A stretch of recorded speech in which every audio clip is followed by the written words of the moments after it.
My name is Alfred Jackson.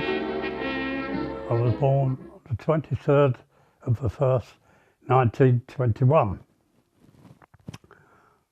And I got called up in the army when war broke out. I worked for my father. I was his driver. We were mobile grocers. So I drove the van. It was a mobile shop. And I got my call-up papers during the war when I was 19. But if I'd have gone then, my father's business would have closed down because there were no other drivers. My brother was 3 years younger than me, so I couldn't teach him to drive, but my father managed to get me deferred until I was 20. So then I was able to teach my younger brother to drive. So he took the job of driving the van, and I got my call-up papers again when I was 20. So then, never left home before, and this was some sort of an adventure. Got no idea where we would end up. And I think I got called up, and I think it was Brighton was the army place we went to. When we were at Brighton, it was freezing cold because it was winter time, and we had to strip off in a car park with garages, which the army had taken over, and they had all these uniforms laid out on benches, and they were all damp with this moss stuff, you know, that they were damp, and you had to try them on to see which one fitted. And then if it fitted you, that was yours. And then of course you had to try and dry them out and then dress up in the proper uniform. And we had no idea what to do with them really, because we'd never worn a uniform before. And once you got kitted up with it, and that was it. We got 2 shirts, 2 vests, and 2 pairs of trousers. A tunic, 1 pair of boots. And that was the kit. And you had a big backpack and a small pack, which you carried your greatcoat in and everything else. And off you went. You tried them all on until they fitted. We were all cheesed off. We didn't want to be in the army. We got called up. We got no idea where we were going or what we were got to be doing. We just got kitted out with a uniform and a rifle. And we had a month's training, if you could call it that. We could fire a rifle, got dressed up and everything else. And at night time, I can remember patrolling in the pitch black along the beach behind rolls of barbed wire because of the intentions of invasion from the Germans. And then all of a sudden, before we knew where we were put on a train and we finished up in Scotland. And when we got off the train, we were on the quayside, and the ship, which was called the Duchess of Atholl, was a liner, and it was sitting out in the sea. It couldn't get any closer. So we had to get on one of these army rafts and paddle ourselves out to the side of the ship and climb up a ladder and go into the side of the ship. And I think we were several weeks with a big convoy, American convoy as well, that joined us. Got no idea where we were going, and I think it was several weeks before we got to Egypt, We didn't know it was Egypt where we were going. We didn't know where it was till we got off the ship, and all we could see was sand everywhere. And the only place I knew that had sand like that was Egypt. So that was the first time that we knew we were at war, and we'd gone to Egypt. And then we had to get kitted out with KDs, which was shorts, summer wear, shorts and light shirt. Anyway, it was a summer dress for the hot weather out there. I mean, winter time you put your battle dress back on again, although it wasn't freezing cold, but it did turn chilly. So you dressed in your KD for the summer wear, and then winter time, of course, we were there for a year or two. So, I mean, you just had to change according to the weather. Most of the time it was summer and boiling hot anyway. When we got to Egypt, we joined this company, and one day we were standing in a group talking because we hadn't got any vehicles at that time. We were talking, and then a little army vehicle pulled up and a sergeant got out, and we thought he was one of our sergeants because we'd only been in it 5 minutes. We didn't know anyone. And he said, "You're all drivers, aren't you?" We said, "Yes." "Right," he said, "I want half a dozen of you. Get in the back of the van. We're going down to collect some new vehicles." So we thought, oh, that's fine. So we jumped in the back of this little truck he had. Well, I don't know where he dropped the other drivers off, but there were two of us left. And when we finally got out, he stopped and we finally got out. We were in the middle of the desert, and there were about 20 Indians dressed in our battle dress uniform, and there was a water tank there. We hadn't any idea where it was, but it was near Alamein. So when we got out and had a look, I said, well, where are these lorries we're supposed to be picking up? He said, "I don't know, I didn't mention anything about vehicles. This is your job," he said. "You're in charge of these Indians." He said, all those, there were 4-gallon cans of water stacked up. He said, when they come back from the front line, they will throw all their empties out, cans, and the Indians will load up with the full cans of water, and that goes off to the troops. And that's your job to make sure they do that all the time. We said, "But we're supposed to be drivers. What are we doing on this?" He said, "I'm not arguing with you." He shot off and left us there. Well, this happened several times. They came and moved and brought a new water tank. And the Indians and us were supplying the water. And then as we got further and further up, as we advanced at the Battle of Alamein, as we advanced, so we got nearer to the sea. And of course, the ships were then rolling in 50-gallon drums or more of fresh water. So they didn't need us anymore doing this particular job. So they said, "Right, you're finished now.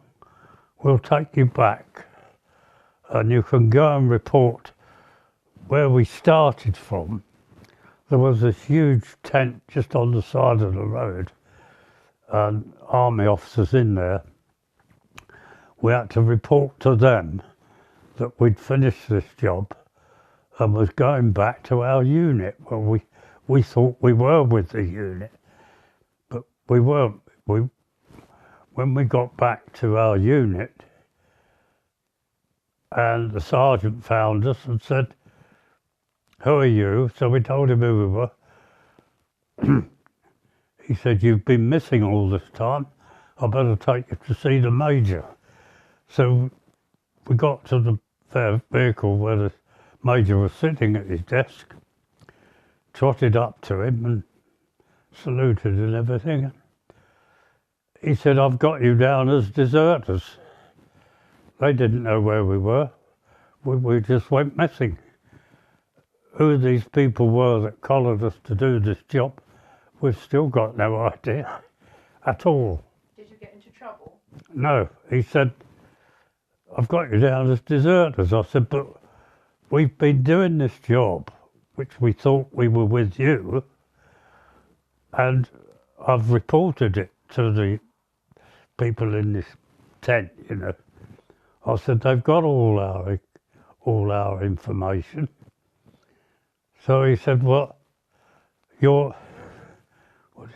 confined to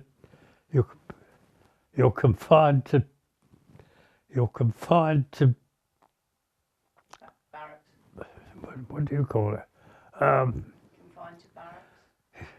You're confined to the back. You're not allowed to go anywhere." Anyway, I thought, well, no, we're forced to go anyway. So he said, "We'll wait and see what happens." Well, for 2 weeks, he confined us to camp for 2 weeks. But after that, we didn't hear a word, not a sausage. And they gave me a jeep, and the next thing I knew, they said, "Right, well, you've got to pick this officer up and take him to Cairo, which is our headquarters, army headquarters, at Shepherd's Hotel." I said, "Well, where's Cairo?" He said, "Well, it's down there where you got off the ship." So I had to pick this officer up, and off we went. We found ourselves in Cairo, Shepherd's Hotel, massive, great place. And this was where the army headquarters were. When we got there was, out in the desert bit, just before we got to the hotel, there was this general who was being sent home because they didn't do a very good job. He was taken on a wooden platform. He was standing up there, all dressed up with his stick and everything, taking the salute, and tanks were coming past him with the officer standing out, saluting him. He was being sent home. And I thought there was a war on out here. You know, this was probably why we weren't doing so well. So it's because we were fighting the Italians. We had the Italian army and Rommel with the German army. 2 armies we were fighting. Well, we always had the forage camp. And when we got out to the desert, they issued us with a pith helmet, which was a helmet-shaped hat, very heavy, which was made to keep the sun off your head.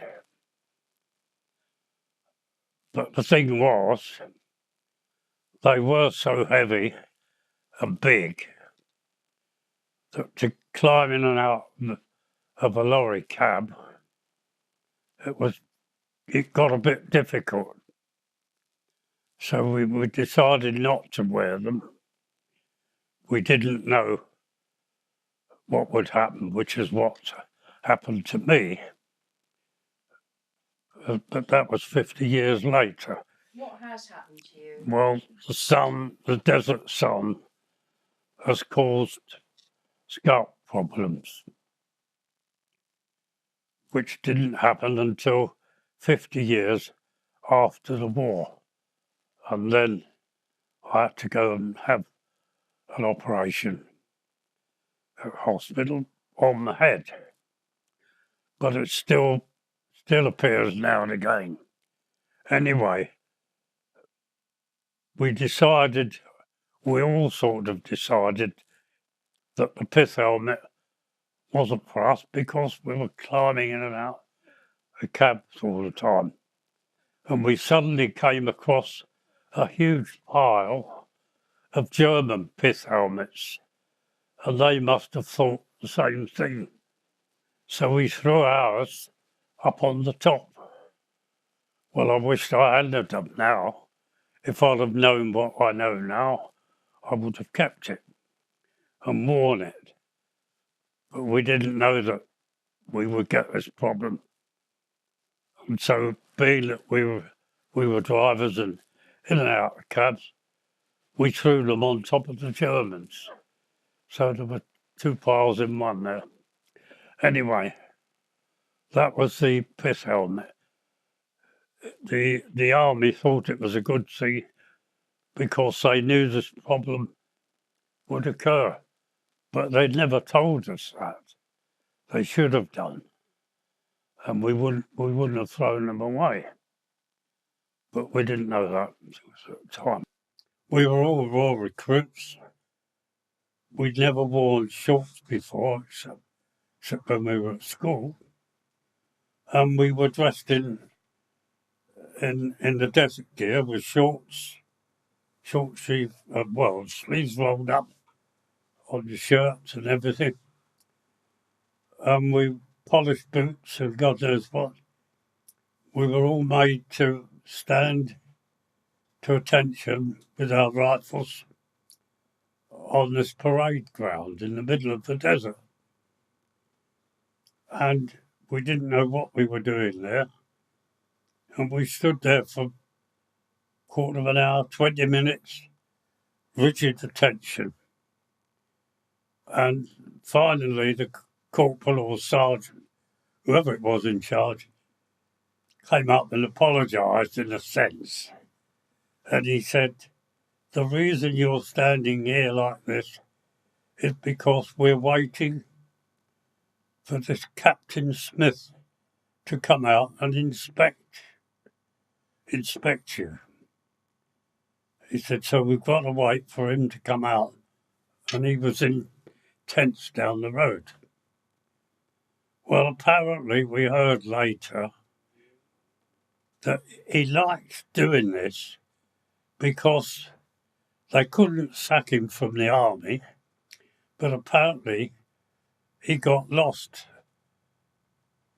with his troop at Benghazi. So they called him Benghazi Smith. He was a captain, he was still a captain, but he wasn't in charge of anyone. And they stuck him out there and put him in charge of all us new recruits. And he used to make you stand there in the boiling hot sunshine. Your knees were burning, your arms were burning. Well, they felt like that. And he would make you stand there until he decided to come out and have a look at you. So we stood there for 20 minutes, must have been, rigid attention, and we're nearly all passing out, Finally, the corporal or sergeant, whoever was in charge it was, said, stand at ease. He said, the reason, and he told us then the reason why we were standing there at attention like that in this boiling hot sun, we'd only just got out there, and he told us the story about this captain. He said he loves doing this to get his own back on the likes of you. So we thought, well, we haven't done him any harm, we don't know him. Eventually he came out, inspected us, then walked off. So we've been there for a good hour or more just for him to come and have a look at us. take the mickey out of us, more or less, and went off back to his tent again. When you got inspected like that, did anybody ever get picked up on anything, or, you know, was the No. inspection just a formality? No, it was just him having his own back on any troops that he could find. Yeah, okay. So you had to stand there and wait for him to come and just have a look at you. He never said a word. Then he walked off. Where did we sleep? If we were in a place like I've just mentioned, which was near Cairo, somewhere near Cairo, you would probably have tents, a couple of dozen of you, with either your beds, camp beds, or on the sand, and you'd sleep under a tent. But later on, when we were issued to a company and we became official drivers, as it were, you didn't have that. Then you slept wherever you could. You either made your bed and rolled it up on the sand and slept on the sand, and you kept yourself covered over completely if you could, because you would have, at night time, there would be little snakes crawling about, desert rats would come out, and scorpions, and you had to watch scorpions because you put your ground sheet down on the sand, then you made your blanket bed on the top of that. When you got up in the morning, if you picked your ground sheet up, you could have a dozen or more scorpions clinging to that. And if they ran up your arm or your legs and their tail came over, they could kill you, some of them. They could certainly wound you very badly. You'd have to go to hospital. You'd have to go and have it treated. So you didn't pick them up. You didn't roll your sheet up. You picked it up and shook it so that there was nothing on it. And we did have one young lad who came out to us. He hadn't been there as long as us and didn't know about this. And the lads were showing him what to do. They said, you don't roll your ground sheet up, you pick it up and shake it, because they'll be clinging to it underneath. There could be 2 or 3 dozen of them, all wriggling about they come up in the sand, your warmth of your body, and they come up and they wriggle about under the. And if you pick your ground sheet up or roll it up, then you get them up on your arms and God help you, you know. Well, they tried to tell this young lad, and he's nodding and saying yes, and he's half smiling and much to say, yeah, and the rest of it, you know. See, he simply knew it all. Well, they told him what to do, and they said, don't forget in the morning, do what we've told you to do. Well, of course, he didn't do it, did he? He rolled his ground sheet up. They went up his arms. He was screaming his head off. They stung him to bits. They carted him off to hospital. We never saw him again, so we don't know what happened to him. But we were issued with what they called bivouacs. What it meant was each driver had a half of a tent, sides of a tent in V shape. You had half a section of a tent, so that if you were together, 2 of you, and you wanted to sleep at night and put the tent up, then your half had the buttons on and the other half had the eye holes. So the two of you could put the two together and make a tent. You couldn't stand up or sit up in it.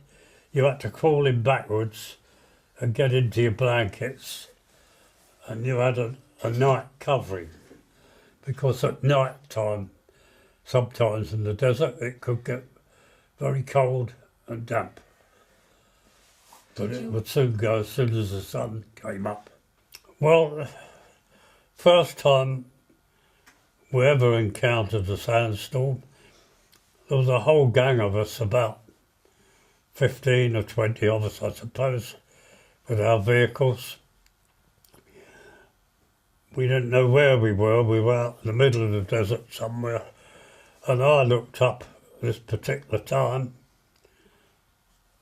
I looked behind us, and all I could see was this tall wall of sand coming towards us. It was a long way away, but I could see it was yellow, and it was like a wall of sand slowly moving towards us. And I said to the other drivers, I don't know what that is, but I've heard about this, but could it be a sandstorm?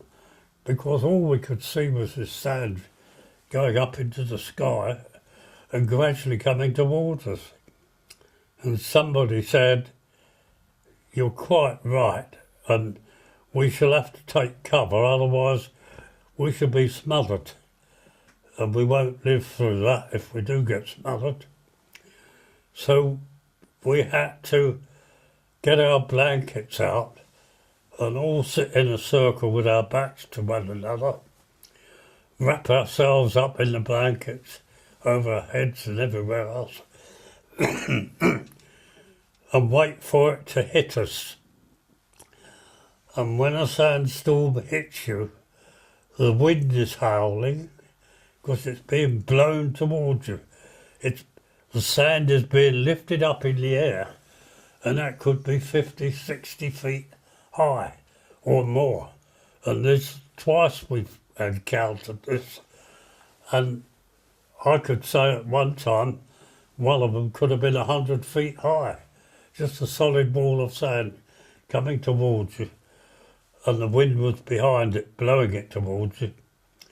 And if you weren't covered over, even if you were covered over, you could still suffocate. And if you didn't cover yourself over, you were dead anyway, because it would just wipe you out. It would bury you. It buried our vehicles and everything else. So when it was all blown over and past, it could last for an hour or even 2 hours before it finally blew away and past you, and the sand had gone down the road.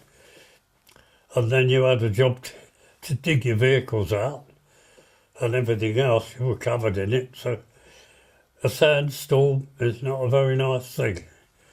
It can kill you or bury you, whatever you like.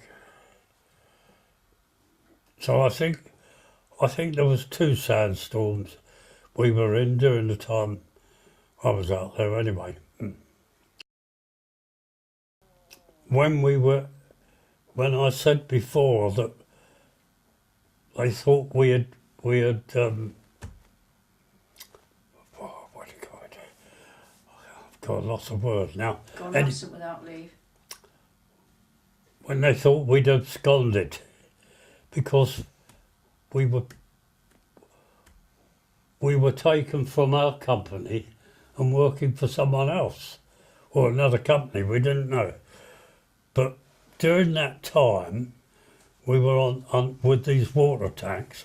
We had a huge water tank on 4 wheels, and being it was a midday scorching hot, I found myself lying under the water tank, because with all that water over the top of you, it was quite cool. So I'm lying there on my back, quite enjoying a break. And the Indians were sitting there opposite me. There was about 20 of them or so. And I'd been there quite a few minutes or so when suddenly there was this Indian voice saying, "Don't move, Johnny, don't move, Johnny." He didn't know my name, but what he called us. And I sort of glanced around, moved my head on the sand, and when I looked, there was this tarantula spider coming towards me, as big as my hand, black. They're quite big, a tarantula, and it's crawling towards me like this. And I suddenly remembered that I'd read about these, and if you make a move, they can move like lightning, and they grab you and bite. And some of them are poisonous. They could kill you. Well, this Indian didn't know my name, but he was calling me Johnny. "Don't move, Johnny," and he's running up behind it with his little spade.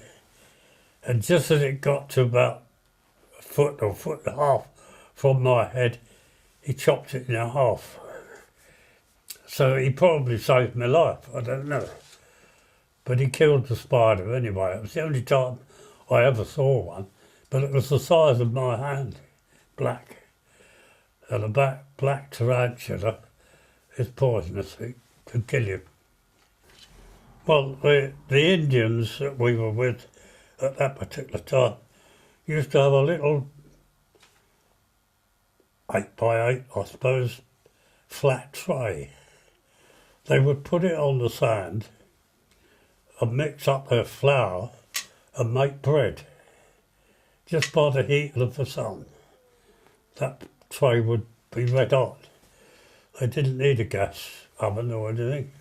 That's how they made the bread. It was quite nice too, because we had some. Well, one morning or one night, there were about a dozen of us, I suppose, and not that many. But we got right out in the desert. Got no idea what we were doing out there at the time. We parked out in the desert, or we got dumped in the desert. I can't remember whether we had vehicles or we were taken out there. And we had to sleep overnight. I can't remember what we were doing. But we slept overnight in these bivvies and so on, about a dozen of us. Then first light in the morning, none of us were hardly awake. There was a little voice saying, "Eggs are bread, eggs are bread, eggs are bread." I thought, well, what's that? Who can that be? Well, in the middle of nowhere, you know. I got up and looked outside, and there's a little boy. He couldn't have been any older than 6 years old. 7 at most. They wore this, like they did in Egypt, this long cloak affair, and he had it held up, and in that cloak he had dozens of eggs. They were only little chickens' eggs, not as big as ours. Dozens of eggs. Didn't have any bread, but he used to say eggs for bread. Or eggs for bread, I don't know what it was. Anyway, we all had a few eggs from him, and then he disappeared, just like that. We thought we must have been a vision, but it wasn't. Now, talking about visions, did you ever see a mirage or anything reflected that wasn't Yeah, real? yeah. Twice, I think. I saw 2 mirages, well, we all did.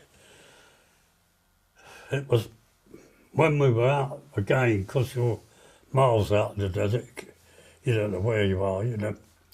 You looked around and sometimes you would see a convoy of lorries, like ours, moving along in the distance, but they were sort of floating in mid-air.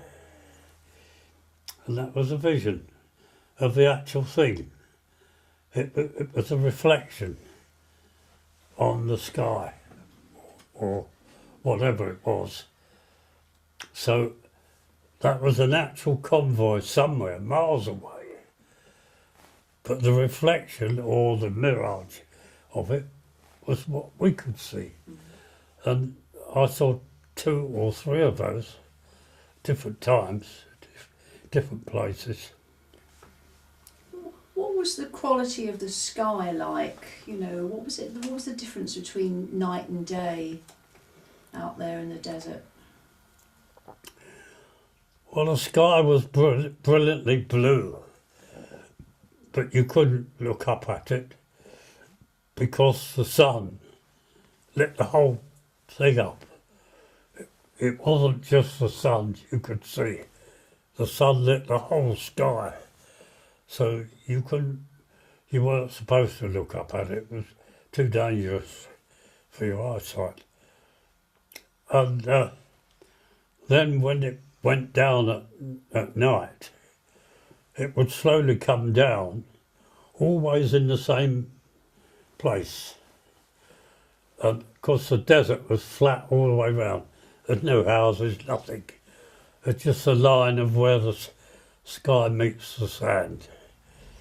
And the sun would gradually come down and lower, and then all you would see in the evening was this massive great half an orange, as it were, on the skyline. Now you couldn't have been that far from the sun because it was this massive great orange thing gradually sinking below the skyline. Yes. Was it cold at night? It got chilly, yeah. Sometimes you needed to put your greatcoat on. That's how I got sandfly fever, I suppose, if you were still about at night time. Because as soon as you didn't just go to bed as soon as it got dark. Sometimes you sat there and chatted and had a brew and a smoke. No, I didn't smoke when I first went into the army. And when we got out into the desert, they used to come round once in every 2 weeks and issue us with 2 round tins with a lid of cigarettes, 50 cigarettes in each tin. Well, I didn't smoke at the time and I didn't know what they were till about I said, what are these? I said, oh, they're cigarettes. I said, well, I don't smoke. So I started issuing them out to all the gang, you know, all of us. 2 tins of 50, that was 100 cigarettes I used to dish out because I wasn't smoking. And then it must have been a month or something like that later. I thought to myself, once we stopped and we got out of our vehicles and we made a brew, cup of tea, you know, and they got the cigarettes out and we're enjoying the smoke and talking and chatting and drinking tea. And I thought, well, this looks like a good idea. It looks as though it's very comforting to have a drag, you know. So I thought, well, I'll try one because I'm giving mine away and I'm not smoking. So I tried one and I didn't like it at first, but I persevered, and after 2 or 3, I thought, well, it's not bad, it calms you down.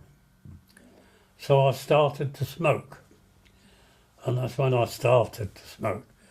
I smoked when I got home after I was demobbed, but I was never a heavy smoker, but I enjoyed it anyway.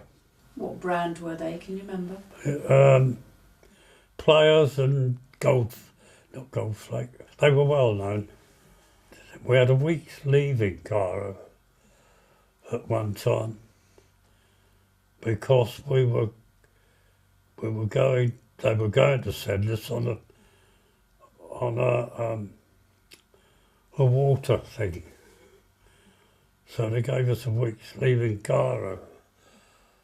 We hadn't been there before but was only after I got to Shepherd's Hotel, but we weren't in the Shepherd's Hotel in any case. We had this week's leave, and I was with a little chap. He was a little bit smaller than me, and he said, "Go on, we'll go and have a look round together." So I said, "Oh well, all right."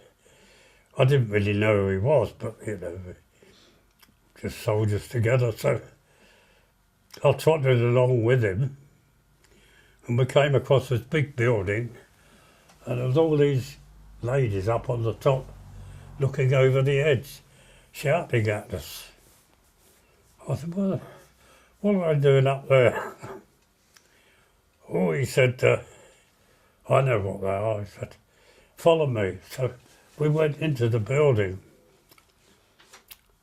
and as soon as we got into the building, there were bedrooms with the doors open, beds, and ladies sitting on the beds, beckoning, you know.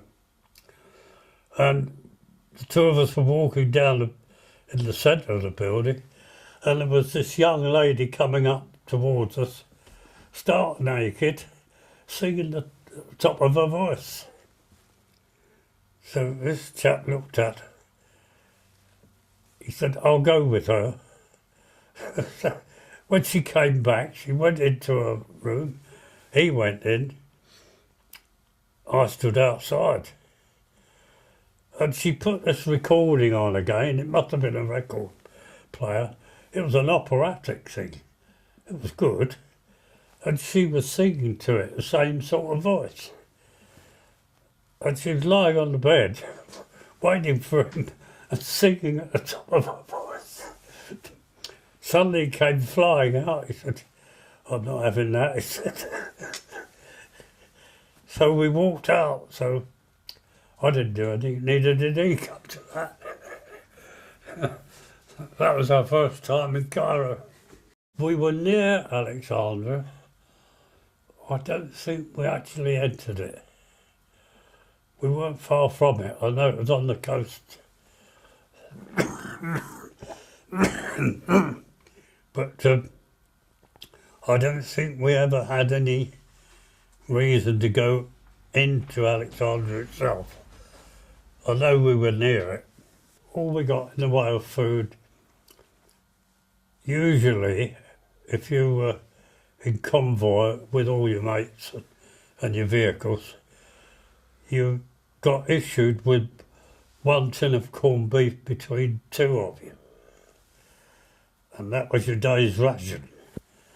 You had packets of what we called dog biscuits, because they were hard as iron, nearly broke your teeth on them, you know. And they used to crush these up and boil them up with water to make a porridge in the morning. This was the cooks would do this, if you had a cook, and that was that sergeant I was talking about. And all they did was boil them up, and that was easy enough to eat then. But your daily food was half a tin of corned beef and packets of these hard as iron dog biscuits. And that was all we ever had. There wasn't anything else. You got those issued 1 tin of corned beef between 2 vehicles. We only got a rum ration. Never got that in the desert, because we never knew what time of year it was. And when we got to Italy, and even in the desert, we never knew it was Christmas time, funny enough, because nobody ever mentioned it. I mean, there was a war going on, so you didn't talk about Christmas. Well, we got to Shepherd's Hotel, and the officer said, "Well, if you take me up the steps. He said, park the Jeep there, take me up the steps, take me inside, and someone will come and find me. I said, well, what do I do? He said, wait for me in the entrance area. Well, it was a quite posh place with photographs and pictures all over the place. Lovely shiny floor, and I'm in shorts and desert boots and everything else, and just come out of the sand, as it were. So I'm standing there. Somebody came and took the officer in to this meeting, and I stood and wandered about looking at the photographs, everything that were on the walls. Huge place.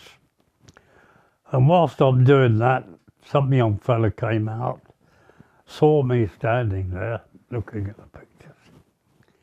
Who are you? He said, what are you doing here? You've no right to be in here. And he was all dressed up in a posh shirt, this army uniform, but posh shiny shoes, and I'm in my desert gear, see. So I, who are you? He said, you've no right to be here. And what's that doing down there? I said, well, that's my Jeep. I brought the officer in. I'm waiting for the officer. I was told to wait here. You're not allowed in here. He said, this is Army headquarters. I said, well, I know that. That's why I'm here. Anyway, I couldn't argue with him because I'd only been in the Army a few weeks. And if I'd have been a bit longer, I would have known a bit more about army life, you know, but I didn't know much. So we were all youngsters and sort of hadn't been in it 5 minutes. So I couldn't argue with him. But later on, I would have told him where to go, you know, but I couldn't do that. So I moved the Jeep. When my officer came out, he couldn't find me, he walked down the road. What are you doing out here? So I told him. He said, he got no right to send you out. Well, I think he was just an officer's batman. He wasn't an officer or no stripes, pips or anything on him, you know, but I didn't know that at the time. Anyway, that was that. I took the officer back to our camp in the desert, and from there on, it was normal procedure. We were supplying water and for the troops and everything else, just going on and on and on. I was at the Battle of Alamein. I was 21. That was my birthday. I'd saved a large bottle of beer I managed to get hold of, and I said there was 2 other lads with me, and I said, well, I'll bury that in the sand and we'll have that tonight. Well, when I managed to dig it up, I took the cork out and it all disappeared. It was boiling. So we didn't have a drink or even a cup of tea for my birthday. And I was 21 at the Battle of Alamein. And Montgomery was just over the other side of us, over the far side. What do you mean he was over the far side? Well, he was commanding the troops over the other far side of where we were. There was a road going between us, a bit of a road going between us. We were one side, they were the other side. No, I wasn't in the battle. We were supplying water again. We was on water supplies. I was on water supplies most of the time through the desert. Sometimes ammunition, petrol, but mostly on water supplies. Just going back to Alamein for a minute, can you tell us what you experienced? You know, if you weren't in the battle, Well, what can you tell us about what you saw? Well, you could hear the battle going on because it was up the road. I mean, we weren't actually in the firing line. Well, sounds horrendous. Explosions going all over the place, but we couldn't see anything. We weren't actually in the front line. Yes, when Montgomery arrived, he ordered the ground guns, and I think there were 300. There were 300 guns. There were 10,000 rounds fired, I think, from these guns. And they opened up 1 minute before midnight. We were one side of the road and they were the other side. We couldn't see them. And whilst they were doing that, our troops were advancing under that fire to them. And you couldn't hear a thing. I mean, it was just tremendous noise going on all the time. You couldn't talk because you couldn't hear one another. And at night time, the sky was brilliantly lit as though it was bright sunlight in the middle of the day. And this went on for about five days, I think. And my brother-in-law was one of the gunners, and I met him there. Then later on, he met me again when the war was over and we were up at the other end of the desert.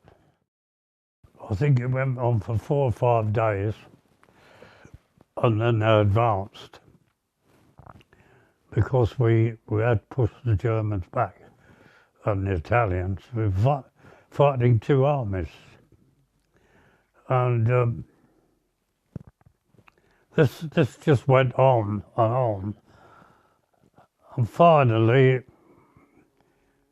we got up to Tripoli and it ended. But we were still supplying water, and I was put onto a vehicle with another driver, and we were loaded up with 2-gallon cans of water, a truck full of water. And they were what we called flimsies. They were very thin tin canisters, and they used to leak.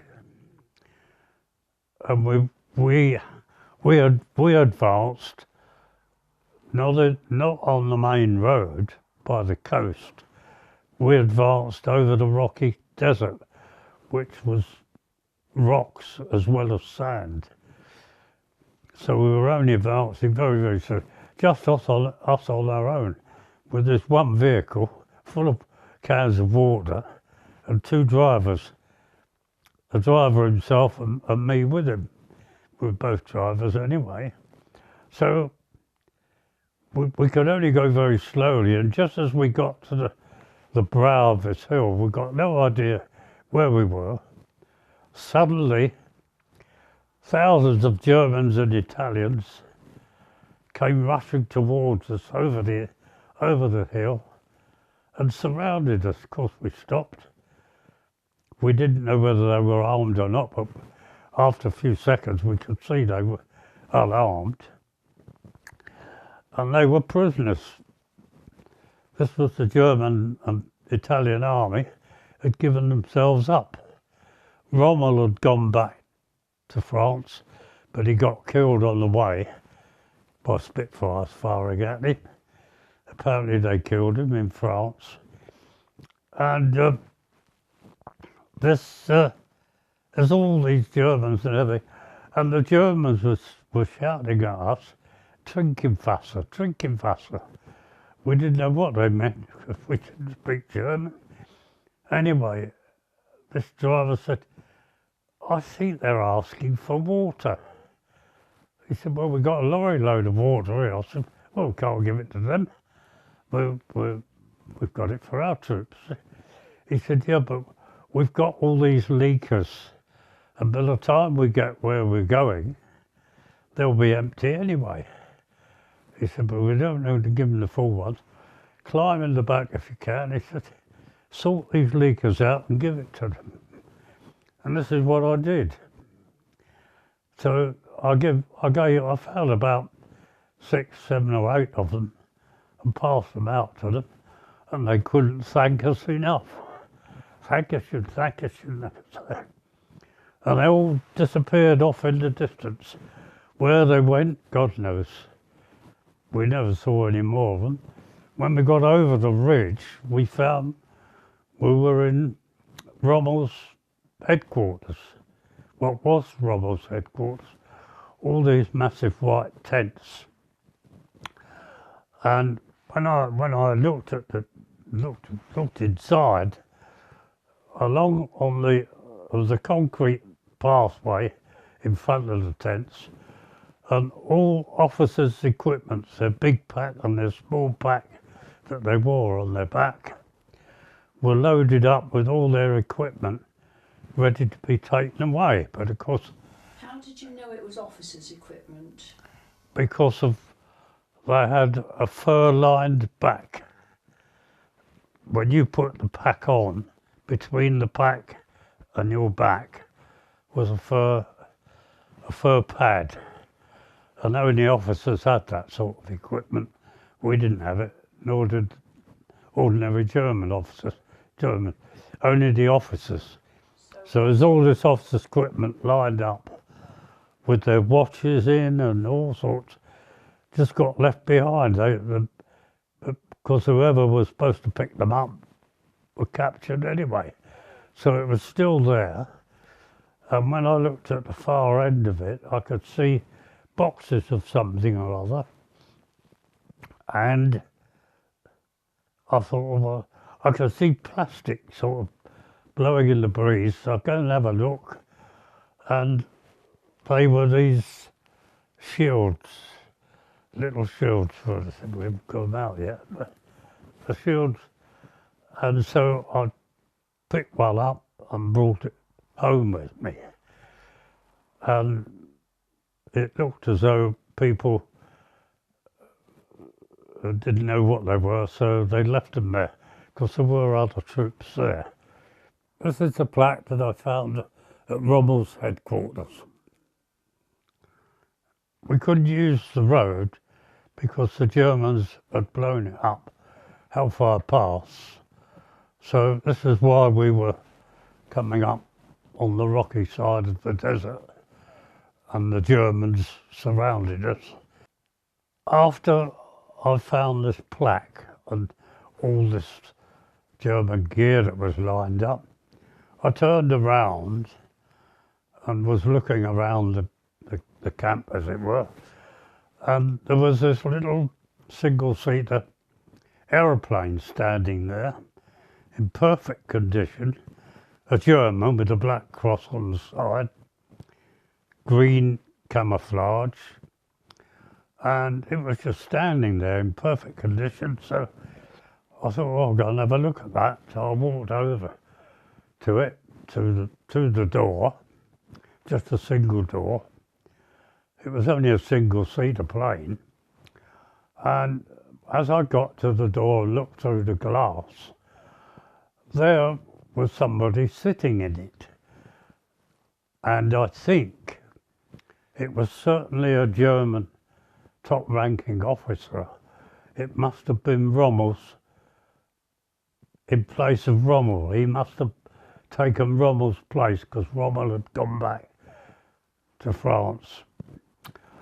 And it must have been, he must have been in charge of the army, trying to get away, and he didn't get away. And Hitler had already given out orders that if they were captured, then they would take the poison and kill themselves. So I looked at him, his eyes were open.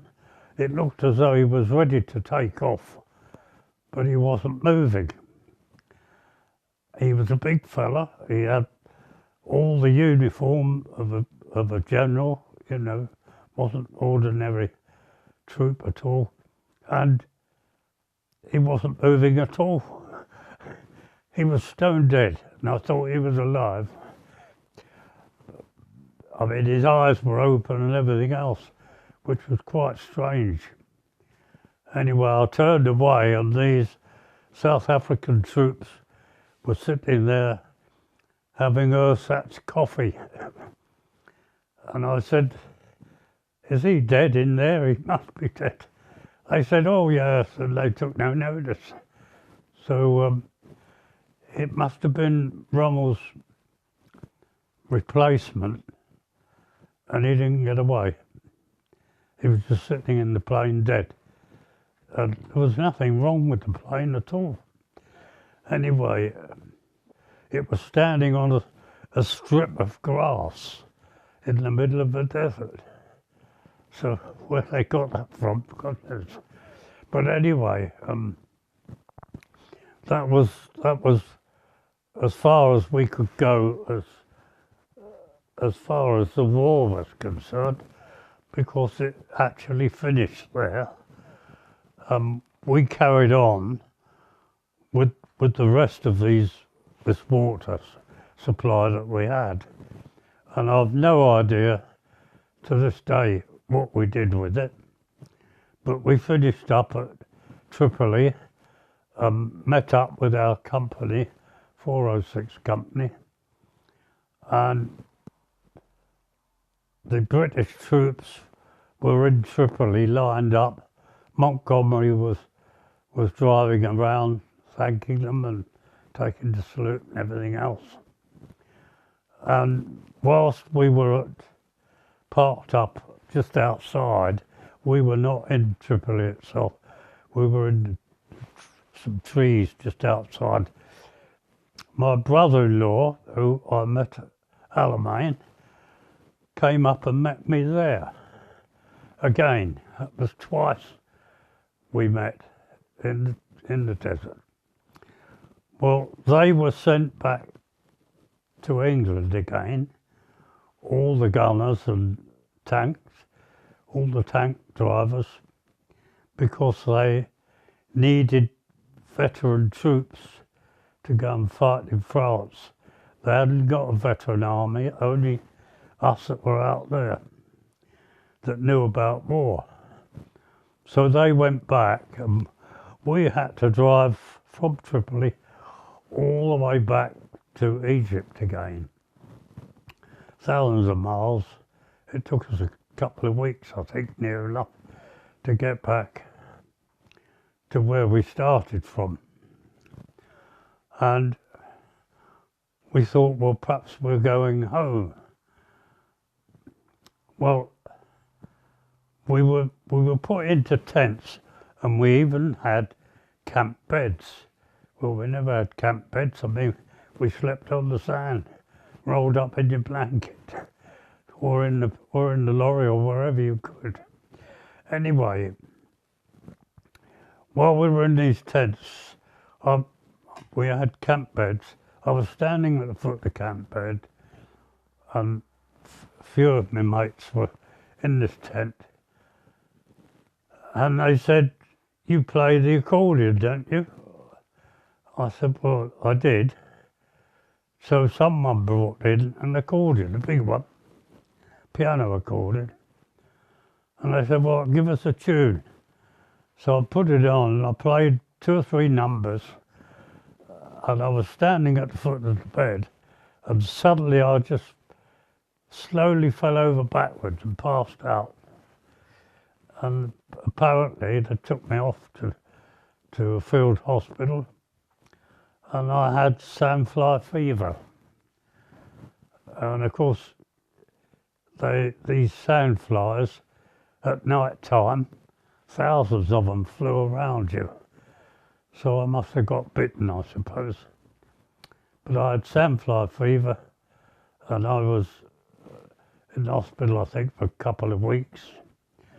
Then they sent me back to the camp where all this happened. And when I got back there was no one there. I said, "Well, where's the rest of the gang? Where have they gone?" I said, "They're on that ship out there." And there was a ship just outside the dock. It couldn't pull in, it was parked outside. and they were loading it up with a crane with these big rope nets with all the gear in and slinging them round on the ship. I said, well, if all my mates are on that ship, how am I going to get on there? Well, I had my big pack, my small pack, my rifle, everything loaded up, strapped on me. I said, well, climb up on that rope net, and when we filled it up, we'll sling you out over the sea and drop you on the deck. And that's what they did. So I managed to catch up with all my mates. We thought we were coming home. Thought, well, the ship's about to be coming home. Well, whilst I was being slung out, being that they were rope nets with foot-wide holes, there was a field radio. It worked its way out and dropped in the sea. I didn't tell anybody that. It didn't matter anyway. So somebody lost it, you know, it was army equipment. I lost the radio. So this was, we got on the ship, I got on the ship, they dropped me on the deck, and I found all my mates and everything else. And we all thought we were going home. And we landed in Italy. We didn't know where it was, except that it was a volcano chucking out all this dust. And it was a foot deep or so. We were walking through this dust. And I suddenly remembered about volcanoes in Italy. And I said, well, this must be Italy, because it was all green grass and trees and everything else. And that's where we landed up.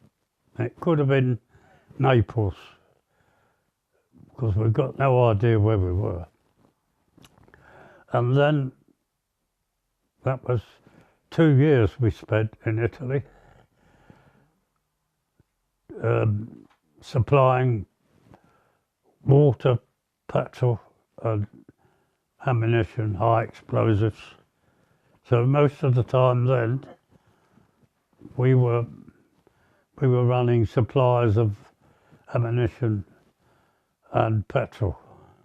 We had to go down to the heel of Italy, where the only place that the ships could dock. There were docks down there, and the ships could pull into the dock, because most of Italy up that side was holidaymakers' sand. Ships couldn't pull in at all. They'd be half a mile away. Couldn't get any closer. So wherever we were, because we were in different places every day, we had to go along to the coast road and go all the way down to the docks at the heel of Italy. I can't remember the name of it. And we would load up with petrol or ammunition, high explosives, whatever it was, and then come back and try and find out where we had to drop it off for the troops. Well, there was only one main road in Italy going down the side of Italy. So wherever we were, we just made for that road. We knew it was across there and turned right, because the ships couldn't get anywhere else. So you had to go to the same place every day. And that's what we were doing. But when we were trying to deliver it to the troops, we never ever knew really where the troops were going to be, because they could either be pushed back or advancing. The only people we saw in Italy were the farmers that did the grapevines in the vines, in the wineries, what do you call them? Because they were the only places that we could reverse our vehicles between the grapevines at night. There's nowhere else we could park because it was full of grapevines everywhere. And the farmers lived on the premise, on the farm, of course.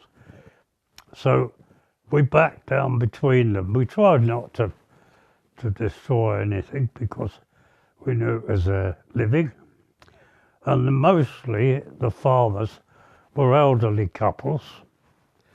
And this particular one we were in for a few nights and days. Every time we parked up, they invited us to come and have a drink with them in their farmhouse. So we used to go and sit there and try to talk to them in a bit of Italian, and they'd give us glasses of wine, fresh wine. It was lovely. And then all of a sudden we were sitting there one night and cows started mooing very loud, and we thought, well, where's that coming from? There was a blanket sort of over an opening on one side of the room, and when they opened it, the cows were in there. They brought the cows in at night, and they had their own garage or room, whatever you like to call it. There was straw on the floor, and there was half a dozen cows in there, mooing away. No, it didn't smell. No, otherwise we wouldn't have gone. No, it didn't smell. Did you find any of the soldiers that you were with ever had a relationship with any girls or anything like that? One did. He disappeared, and I couldn't find him. And everybody searched for him. His lorry had gone as well, his truck, and he just disappeared. And someone said he's got a girlfriend up the road in a certain town. He's picked up with somebody, and he's gone there. We never saw him again, so we don't know what happened. All we knew was that he'd found this girl, and he went to live with her. Took his vehicle as well. He absconded. So we don't know what happened to him. I've no doubt the army collared him, and he would have been, well, put in prison, very likely, whatever you like, you know, whatever they did. So that was one part, but that was how it went on in Italy. It just went on and on and on. We used to get shelled. We used to have to park in the fields or wherever we could at night, and of course we'd be loaded up with high explosives, shells and whatnot. And the Germans knew that we would be coming back to those fields in the evening. So they started to shell us. They would start firing at us. Whether they could see us or not, we never knew, but they were firing at us, and the shells would be exploding in the fields and so on. And in the morning, when you started to move again, they would start again, trying to get your vehicles. They weren't after you. They were trying to destroy the vehicles, obviously, because the vehicles were carrying all the stuff, so they tried to get the vehicles. We had several narrow escapes, several of us. You know, bombs were coming over, shells were coming over and blowing up around us. And it wasn't until almost towards the end of the war out there, we didn't know this of course at the time, but they put me with another driver and his vehicle, and it was a Bedford with the short nose, short bonnet, and he normally would be scared out of his life, and he would put his toe down and go like the clappers. And of course the dust would come up as soon as they saw that, the Germans, even if they couldn't see the vehicle, they would try and fire at it and get you. See? He was one of these people that you couldn't quieten him down. He was lost. They put me with him on this particular morning. My vehicle was left in this field. I had a Canadian Dodge, brand new truck, with a long nose, long bonnet. Well,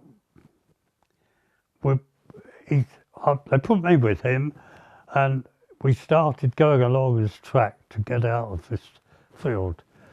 And I said to him, Billy's name was, I said, keep it down, Bill, because normally he would put his toe down. But he kept going slowly, and then suddenly we could hear this roaring with the shell coming over. And just as I've spoken to him about this, keeping the speed down, it suddenly went quiet, and it went deathly quiet. The noise of the shell roaring stopped. And I said to Bill, Tinat, this is ours. Because someone had told me that whilst you could hear the shells roaring, you were safe, near enough. But if it stopped, it was coming directly at you. And this one stopped, and it landed right in front of the vehicle, almost hit the bonnet. Everything came all over the cab. Stones and God knows what. We thought we'd been blown up, but the truck was still going, and Bill was still driving. We went down the hole and up the other side. If we'd have been going 1 second faster, that would have been a direct hit on the cab. So I wouldn't be here, nor would he. We'd have been blown to bits. We were on the convoy, quite a lot of us, a long line of convoy, loaded up with ammunition again, because that's all we carried. And the convoy stopped on this long road, and there was a field on my right-hand side, and we were being shelled again, because it's all hills. You could go round the corner and run into Germans if you like. It was all hills and bushes and trees. And Bill, our corporal in charge, we'd all stopped and couldn't move. He said, I'm going round the corner to see what's happening, to see why we're not moving. So he walked off round the corner, and we'd been gone a long, long time. Whilst he's gone round the corner, they were shelling in the field next to us, and all the drivers in the other vehicles was a slit trench by my vehicle. They were all in the slit trench. It was a German slit trench. And I tried to get in, and they said, you can't get in, it's full up. The only place I could go where I thought might be a bit safer, although it sounds stupid, was a haystack. Well, straw won't protect you, will it? But there was shrapnel flying about all over the place, and I'm running around this field, and finally the only way I could get cover was diving into this haystack, which I did. And it did protect me, because shrapnel, you didn't want to get hit with any of that. The vehicles were on the road, they couldn't get to the vehicles. So of course this field, they were all aiming in the same direction and exploding in the field. Anyway, that gradually slowed down and we all got back again on the road. Bill still hadn't come back, our corporal. I said, well, I'll go up the road and see if I can find him. Well, I'd walked around the corner and he was coming towards me, but he was as white as a sheet.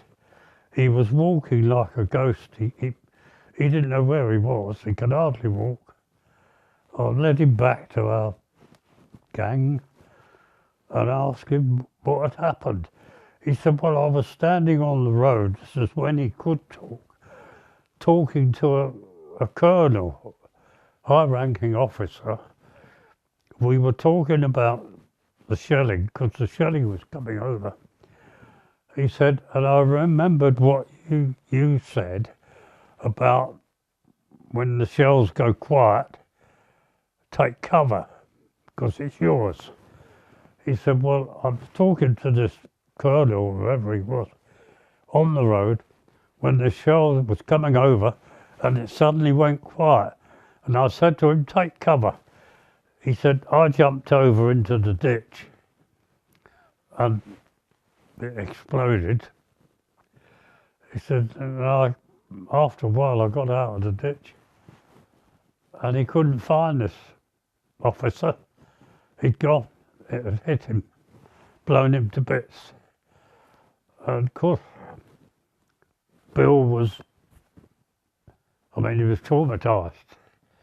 He didn't know what to do. It was some time before he recovered, sufficiently to carry on. So eventually the convoy moved. I can't remember what happened after that, really, or where we were going. But this all happened in Italy, and you could go round the corner and run into Germans, or you could not see them at all.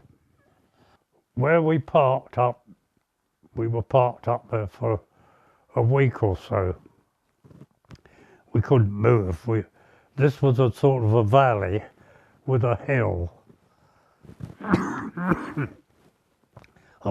Italy was all hills and valleys. But we were in the valley and there was a hill at the back of us.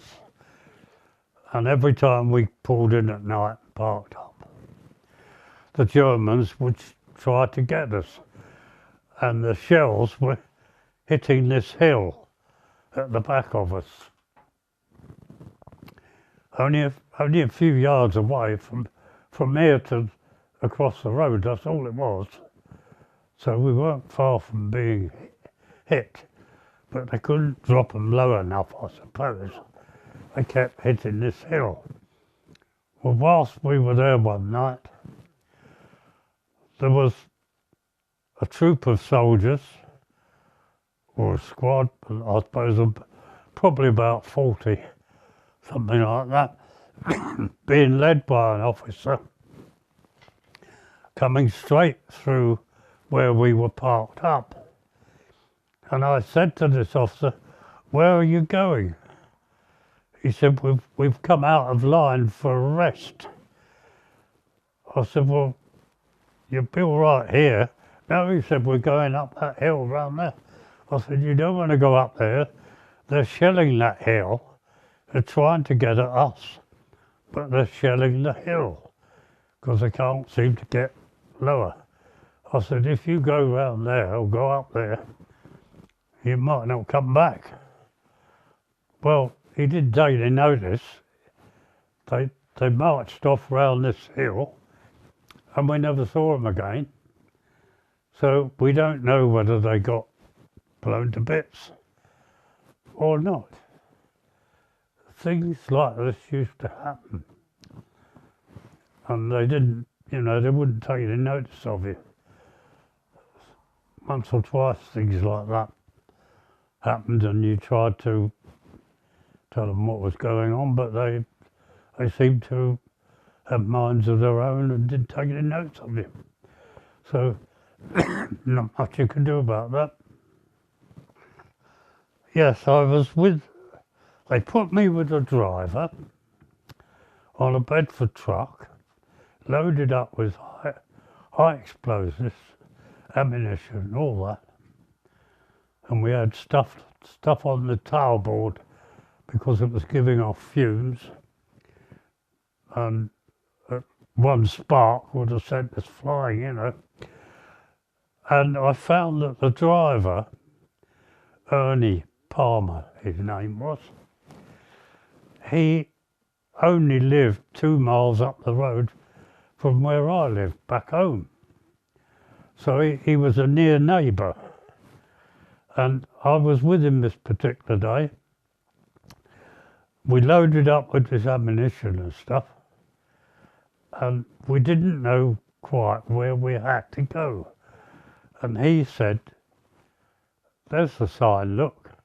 So if we take this road, we'll be all right. But of course the Germans used to turn the signs around.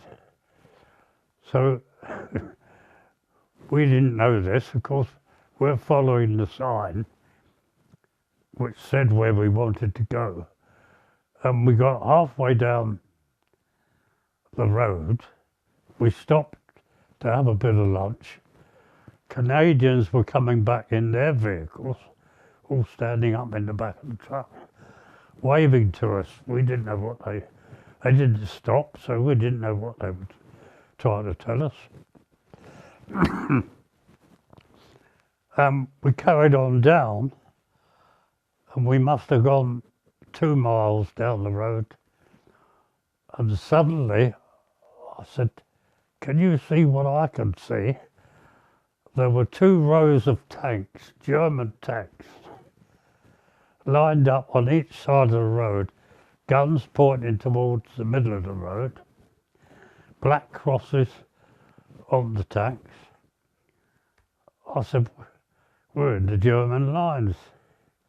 Because on our right-hand side was Florence, and we could see people shopping on the bridge in the distance. And our guns were firing there, and the Germans were firing there at one another in this huge valley. It was a huge place. So it was at Florence, which was on the right-hand side, and there we are on this road. We couldn't turn round. There was these 2 rows of tanks. I suppose there was about 6 or 8 tanks each side, guns all pointing across the road, in perfect positionally lined up.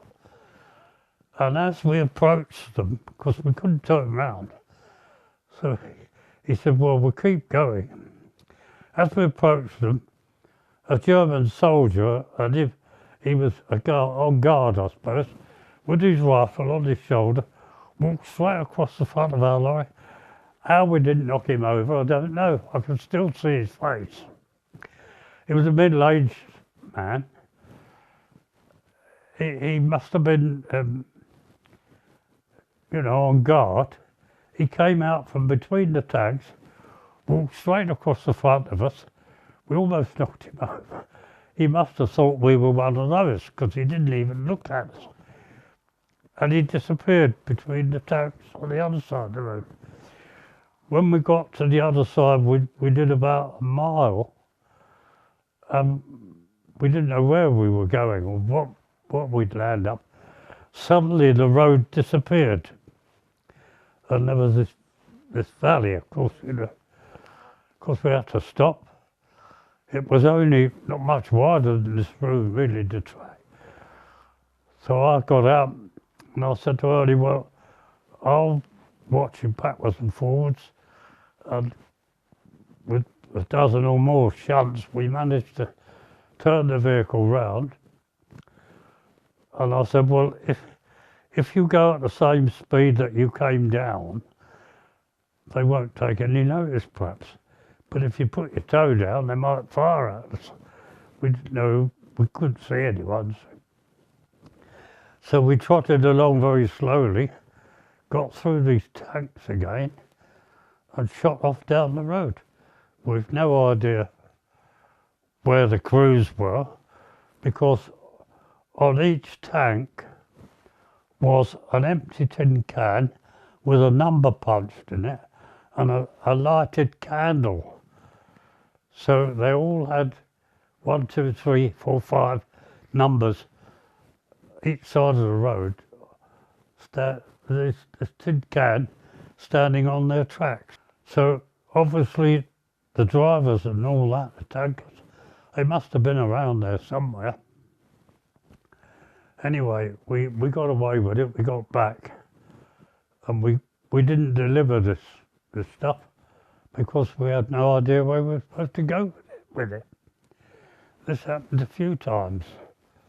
Most of the time we delivered it, but sometimes you just had no idea where you were supposed to go. And of course there were no signs up to tell you where to go. So, well, we just got back to our company, and we told the sergeant what had happened. We said, well, we've still got it. He said, we need your vehicle, so unload it in that field, and if they want it, to come and get it. I said, well, they won't know where it is, will they? That's what we did, and Ernie went on his own as usual. I got my vehicle and we just carried on as we usually did. Me.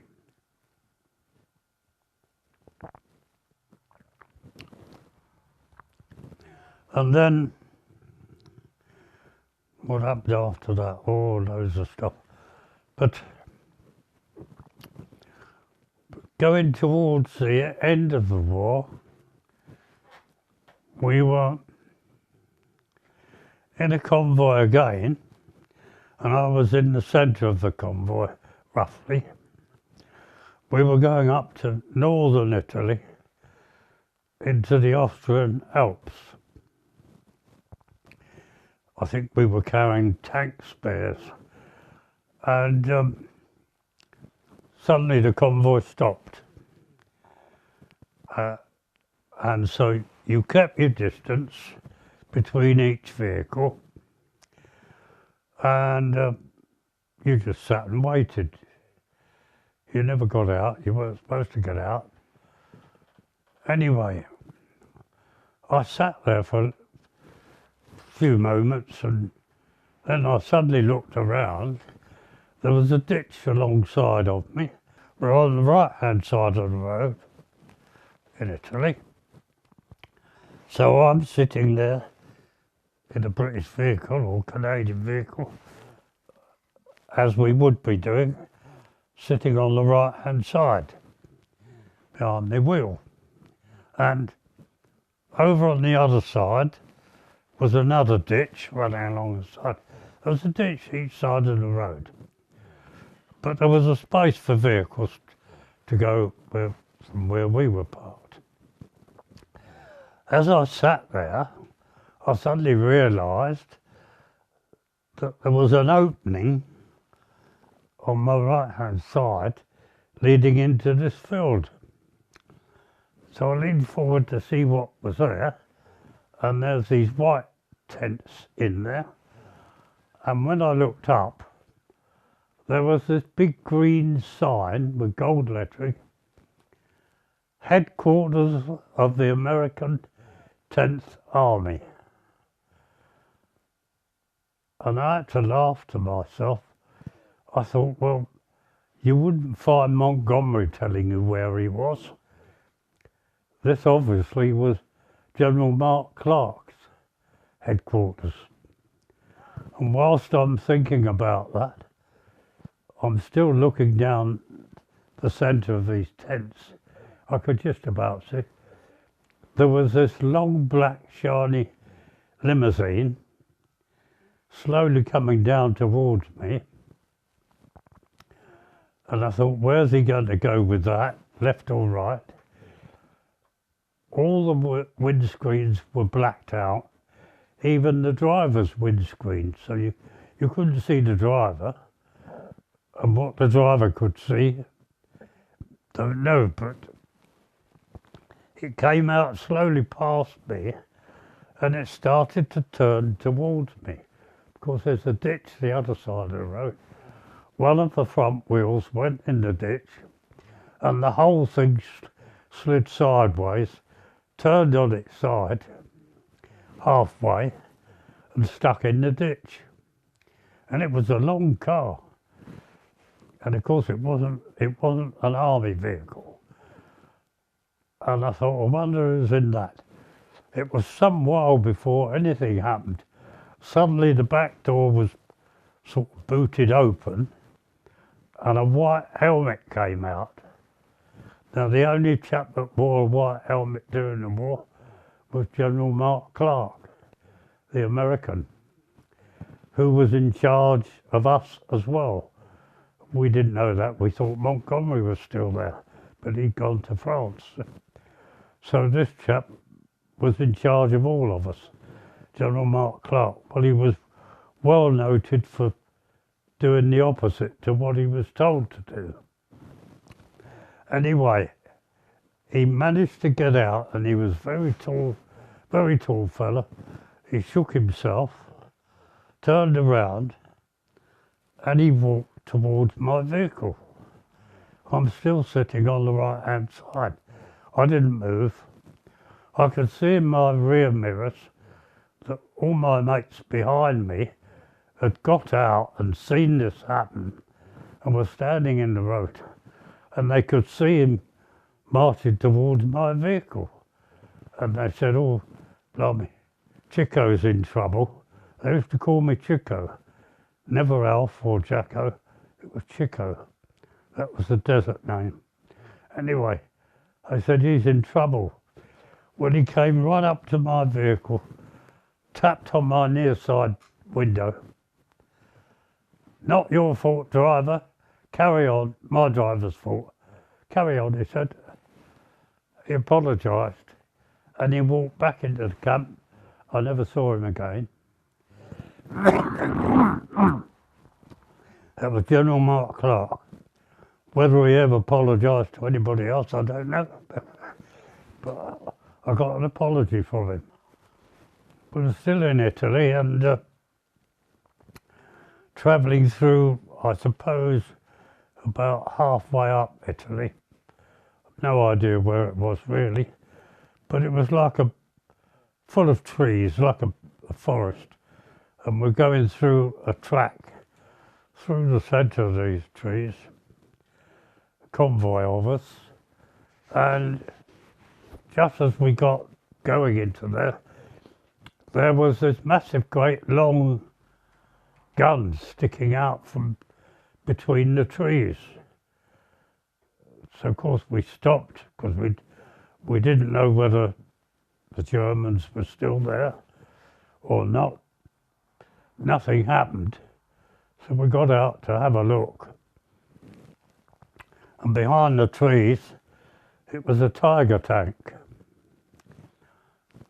Well noted for their size, massive great things, and this long gun. But it didn't move. As we got nearer to it, the turret itself was square, not rounded, and where the corners were joined together with a massive bracket, a shell, somebody had hit it, aimed and hit right on the corner and split it open. So they were, although they were 4 or 5 inches armour plated, they could still be split open if you hit them in the right place. And of course that's more luck than anything else, but so you could put them out of action, and their long gun didn't make any difference whatsoever. They couldn't move the thing. They were massive tanks, but we didn't hear a sound. We didn't know whether there was anyone still in it, dead or alive. We didn't climb up. We said, oh, well, we don't want to do that, do we? So we just drove off and left it there. Somebody must have known it was there, but it was hidden amongst the trees. It had been abandoned, I suppose, either that or they were all dead inside.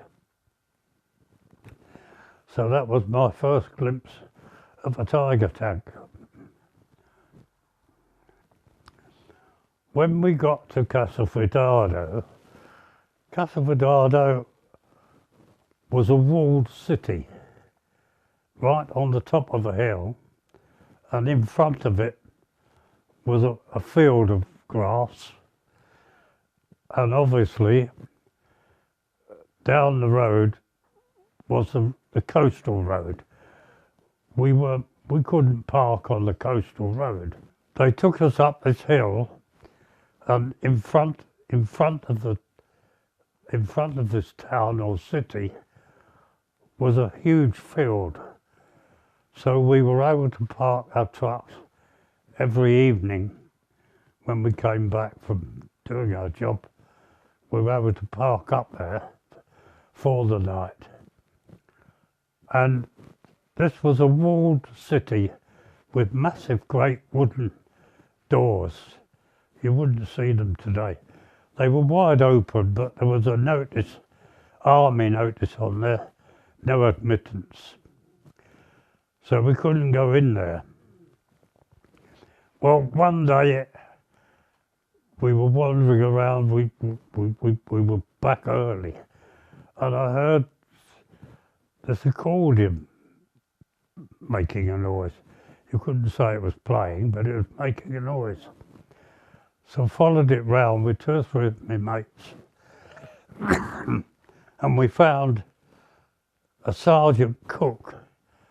What he was there for, God knows, because there was nothing to cook. I mean, we only had corned beef and dog biscuits. That's all we had. And he was sitting on something, trying to play this German accordion it was, piano accordion. He couldn't play, he was just making a noise on it. And he was a big sergeant, big fella. And I'd heard about this sergeant. Apparently that if you upset him or he didn't agree with you, he'd come up and give you one. Punch you straight in the face, you know. He was that sort of a bloke. Well, he was sitting there trying to play this, making a hell of a noise.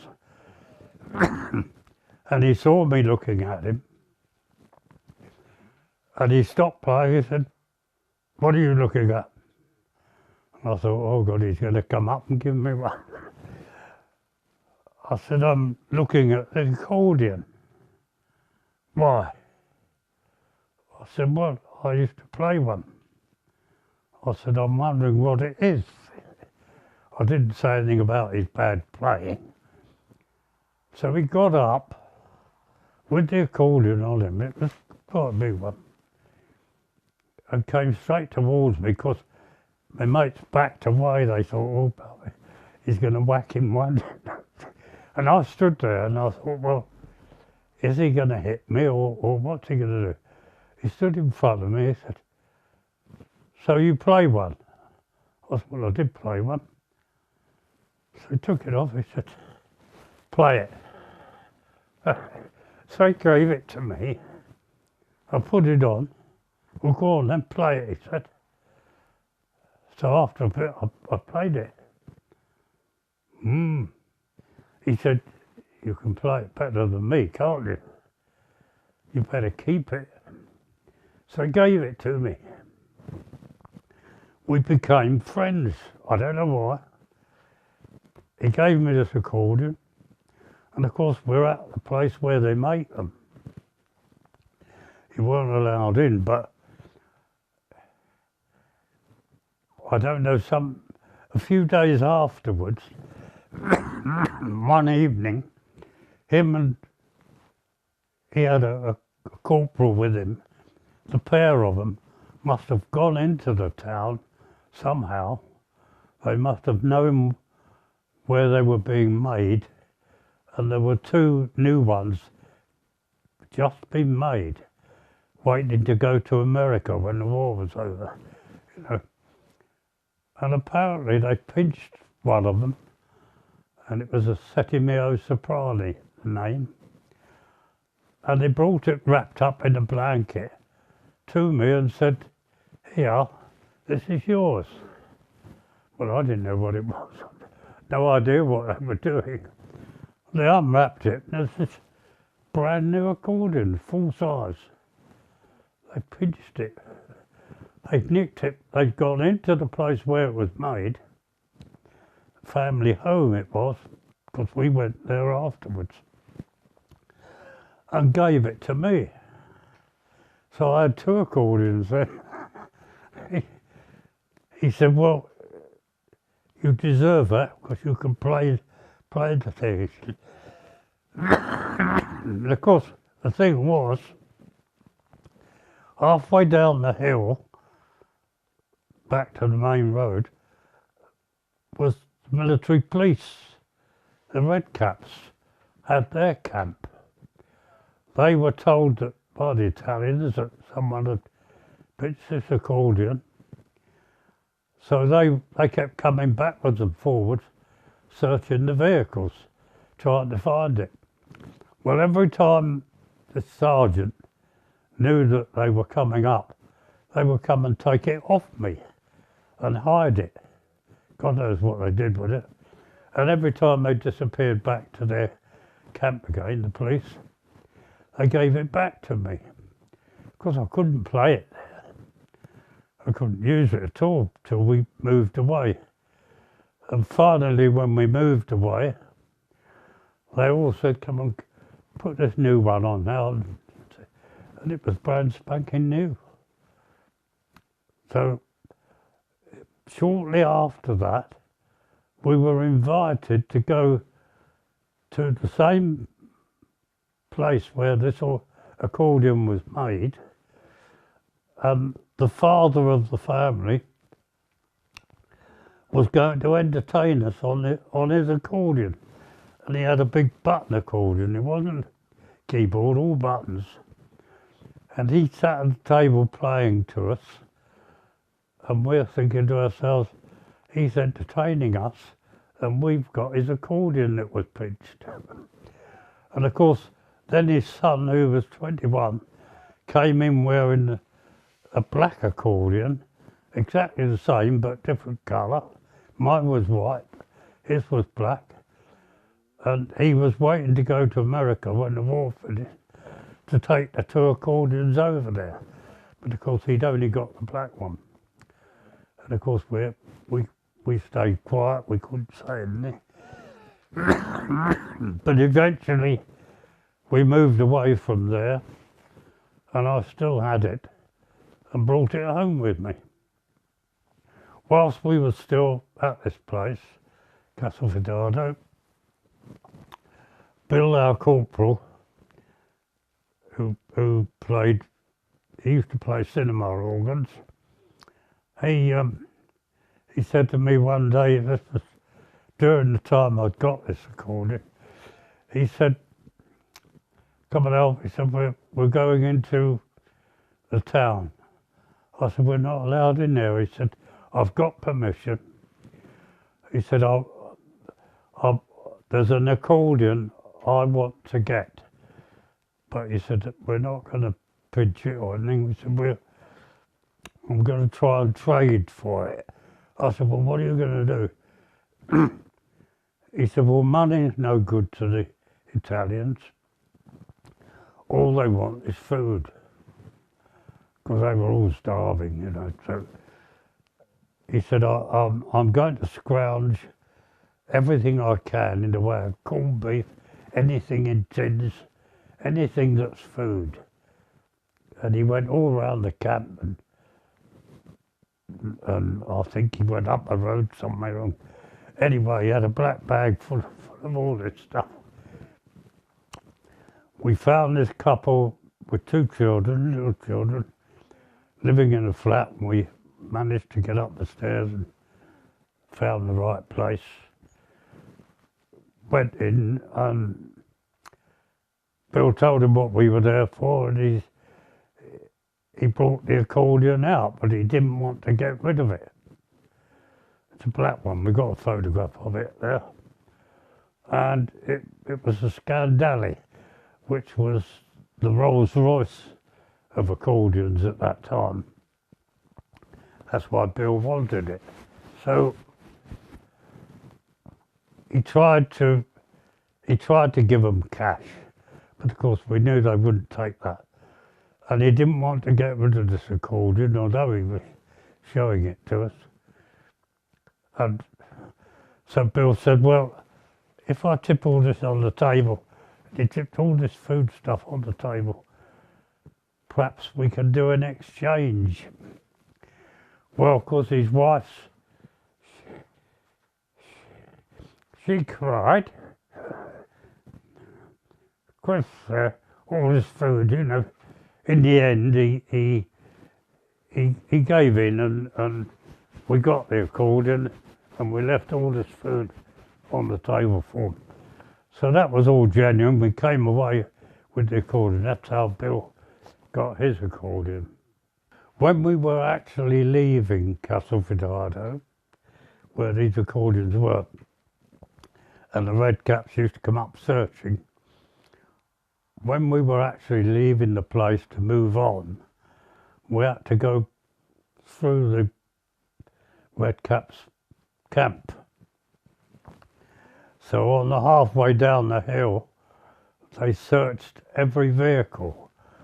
Well, I had this old German accordion that the sergeant gave me in a box, and I also had this one wrapped up that was stolen. And of course it was my turn. They were stopping every vehicle and jumping up in the back and searching the vehicles, looking for this accordion. Well, that's what they were supposed to have been doing. We don't know really why or what happened. Anyway, it was my turn. I stopped, sat in my cab. One of the police stood at my cab door talking to me while one got up in the back, and he was rummaging about in the back for a long time because we were loaded up with ammunition and everything, you see. And I'd hidden this accordion with the old one in a box, but the new one was wrapped up, and I can't remember exactly where I put it. I can still see the back of the truck, but I couldn't remember what I'd done with it. And he was such a long time up there, and I thought he must have found this, and I'm in dead trouble, am I, you know. But suddenly he jumped down, put the towel board back up. All right, he said, all clear, and off I went. So whether they found it and said, oh well, never mind, let it go, you know, I don't know. Do you think they were searching for the accordion at this point, or were they searching you for anything and everything? No, they were searching for the accordion, because they'd been up several times while we were parked up there, because they knew about it. The Italians had reported it to them, obviously. I was 24 when I got demobbed. We had a month's leave. We got down to France. We were ferried on an open truck all the way from Italy down to France to the coastline. There was an English officer sitting at a table issuing out tickets to get on the boat to go across back to England. And he saw our accordion cases standing by the side of us. He said, are there accordions you've got there? So we said, yes.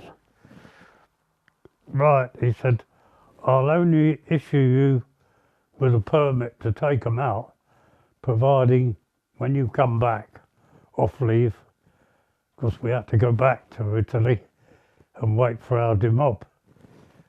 He said, when you come back off leave, you bring those back with you, because we need people like you to entertain the troops. And I said to Bill, when we got on the ship, "Are you going to bring yours back?" "No," he said. "We won't see him, will we, anymore? Whoever he is, we won't see him." So, of course, we didn't take them back. I kept mine, he kept his. And we went to see Bill apparently died 5 years after he was demobbed. And his children didn't know him as a father because they were too young to remember him. So Eileen and I, we went to see them in Birmingham a couple of years ago because they didn't know their father and they would like to have known what he was like. And being that we were together in the war, we did that and we met all his family. And they still had this accordion. And I put it on and it didn't work. I said, "Well, where have you kept this?" I said, "Well, we found it in the garage and then it was put up in the loft." I said, "Well, you don't do that with accordions. They have to be kept in a warm condition, not in damp places, because it was leaking, you know, and there was no wind," which was a pity because it was a beautiful accordion. Anyway, thanks for watching. Hope you've enjoyed some of the experiences that I've enjoyed or didn't enjoy during the wartime, but perhaps it's enlightened you on some of the things that used to or did happen. Thank you very much and goodbye.